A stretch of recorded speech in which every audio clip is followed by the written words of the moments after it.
In the parched, cursed lands of the Burning Steppe, the sad story of the Dark Iron Dwarves can be seen everywhere. Now, what little remains of the once proud clan can be seen in Blackrock depths and scattered throughout the fire-scarred land surrounding Blackrock Mountain.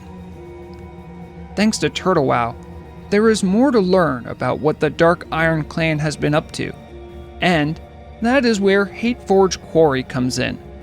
Nestled in the eastern mountains of the Burning Steppe, a massive quarry can be seen. It is a dungeon suitable for players level 50 and up. From far away, it seems like a cruel work camp to get resources, but there are signs of activity from Twilight Hammer cultists deeper within. So, what's really going on? Well, as with any zone or dungeon, players can look to quests from NPCs to fill in the lore about a mysterious topic. For the Alliance, the construction of this quarry did not go without notice.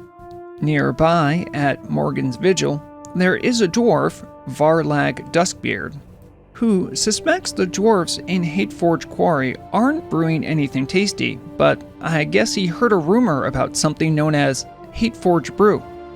There is also a more involved quest chain, started here from a senator of Ironforge, Granite Belt. He too is curious about the large Dark Iron project and asks the player to scout the area. Once done, Senator Granite Belt prepares a report for you to personally deliver to King Magni Bronzebeard himself.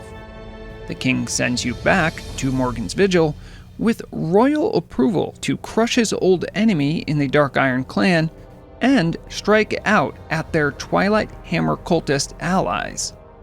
Serving the king does have its rewards, and players can pick up these items for completing the royal quest. For the Horde, things are a bit more complex. Some in the Blackrock Orc clan have grown tired of Rend getting bossed around by Nefarian, to the detriment of their own people. So, hidden away in the shadows of Blackrock Spire, deserters unsure of a world that is largely foreign to them created Karfang Hole, also a Turtle WoW custom area. Their leader, Karfang, advised by Counselor Vrograg, used the player to reach out to Thrall directly for aid, hearing of other orcs prospering. After passing around some letters, Karfang is tasked with testing his loyalty to what he would call the new Horde. This naturally translates into the player being tasked with rooting out the Twilight Hammer cultists in Hateforge Quarry. For their service to the new face of the Blackrock clan, Horde players can earn these rewards. While the faction storylines surrounding Hateforge Quarry involve speaking to important NPCs, there is a third quest hub for the dungeon involving some new characters. A trio of Dark Iron Dwarves, seemingly down on their luck, and with enemies all around them. First, they want players to earn their trust before the leader of the failed caravan will open up. Earning the trust of these seemingly friendly dwarves involves killing some of their kinsmen, through which you learn that these Dark Iron Dwarfs want nothing to do with the Twilight Hammer. Their leader, Orvac Sternrock, wants to leave the Burning Steppe, but not before getting some revenge on those who wronged him, much of which involves Hateforge Quarry. The one you first spoke to, Ragdan Deepblaze, was once a golem crafter, and has some tasks that needs doing to help him continue his work. And finally, Mogrim Firepike, who was once a miner and only wants justice for those being mistreated that weren't fortunate enough to escape with them. Here is a selection of some of the quest rewards. Not all of them happen in Hateforge Quarry, but are related to the overarching story unfolding within these interesting escapees from the work camp. So now that we have more of an understanding of this place, and maybe a reason to go there, let's actually head over to the dungeon. For those unaware, you can find a meeting stone, which is near a switchback path leading up to the instance entrance. This guide is meant to highlight a basic run that encounters all the bosses and the areas where quest objectives are. Once inside, you'll have a number of options as to where to go. Make sure to use the custom map for this area to keep your bearings. To start things off, stick to the main path and bear left. You'll encounter quite a variety of dark iron dwarves, so here are some helpful notes to make your pulls successful. In the quarry, Hateforge miners are ubiquitous, usually chipping away at the walls in areas rich with minerals. Fortunately, they are not elite, so they won't pose a big threat in smaller numbers. Hateforge clerics can heal their allies, so locking them down or prioritizing them will shorten fights. Hateforge taskmasters can net you and prevent escape, so be sure not to split up too much. Hateforge Quarry has many wandering patrols. Oftentimes, these are overseers who buff their allies with melee haste, which can complicate matters if you're not careful. On the approach to the first boss, you'll see Hateforge engineers and craftsmen. Craftsmen aren't a big deal, though they do have an effect to reduce armor, but the engineers can spawn little decoy dragonlings. Spawning mobs mid-fight often poses a threat to healers, so stay vigilant. Prioritizing engineers for DPS helps because when they die, they take their dragon decoys with them. At the end of the path is the first boss, the leper gnome known as Engineer Figgle, and his pet dragonling, Broody. Seeing a leper gnome in Hateforge Quarry seems odd at first, but players might recall the Gnomergan dungeon, where irradiated and twister leper gnomes are seen hosting dark iron dwarves amid their ranks. Try to focus down Broody first, and be aware of some fire AoE it can lay down. Figgle also has a poison effect he'll use that can hurt if not addressed. With Engineer Figgle down, you can rifle through his tools and unfinished projects, like a one-handed mace that grants weapon and engineering skill, or the hard-to-come-by fluorescent green Mechanostrider. You'll want to head back the way you came, and stay to the right. There are plenty more packs of dwarves to contend with, just pace yourself because a sloppy pull can easily lead to things getting out of hand. At the end of this path, you'll see a small fort with a staircase around it. There is a patrolling overseer who will walk along those stairs to the top. You will want to take him out before reaching the top where the second boss awaits. Hive Foreman Bargoogle Blackhammer. Nothing too special about him, it's a basic tank and spank fight. So long as you take out the patrol ahead of time, there shouldn't be much trouble. Once he's done for, make sure to rifle through his workstation, where it is rumored he's been hiding valuable items stolen from his violently ousted predecessor, Orvak Sternrock. You might even spot a dark iron hooked net the foreman used to stop runaways. Next, you'll need to once again go back the way you came, but look out for a path down and to the right into the center of the quarry.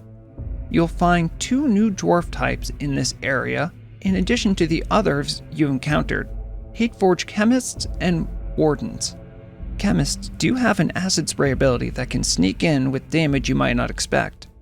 The Wardens aren't anything too special, but do have additional armor, so expect them to take a little longer if your group primarily utilizes physical damage. As you walk down the spiraling slope into the pit, you'll notice 2 subterranean entrances built into the cliff face. Take the left passage first, which will send you as deep as the quarry goes. The atmosphere inside takes a dramatic turn with an eerie green glow that lights up the cavern. There is scaffolding to keep workers out of what appears to be a deposit of this green liquid. Also, yes, it hurts. I don't suggest trying for a swim. Central to this area is a massive machine, though its purpose remains vague. The catwalk's path splits at a T intersection. To the left is a dead end, but if you need the papers for the Alliance Hateforge Brew quest, the chest for it is down that way. Head to the right where the slope merges with the earth, creating an almost beach-like area. Use this more open area to take on the third boss, Kouroupakis. Little is known about this corrupted elemental. I mean, no one is really sure what the green goo is, and now you're dealing with a creature that is just made of the stuff. You will want to pull the boss out of the goo to avoid the damaging effect. Kouroupakis primarily does nature damage, so any resistance buffs you might have can help a good deal. When defeated, the animated glob will lose cohesion, retreating to the pool nearby and leaving behind items resistant to its corrosive nature. With corrosis dealt with, head back and out to the open air, aiming now for the other cave entrance you saw before. You will realize that this passageway is a bridge over the area where corrosis was. The broad metal deck can seem daunting with so many dark iron dwarves, few things to use for line of sight, and several overlapping patrols. If you're patient and precise with your pulls, nothing here should be too overwhelming.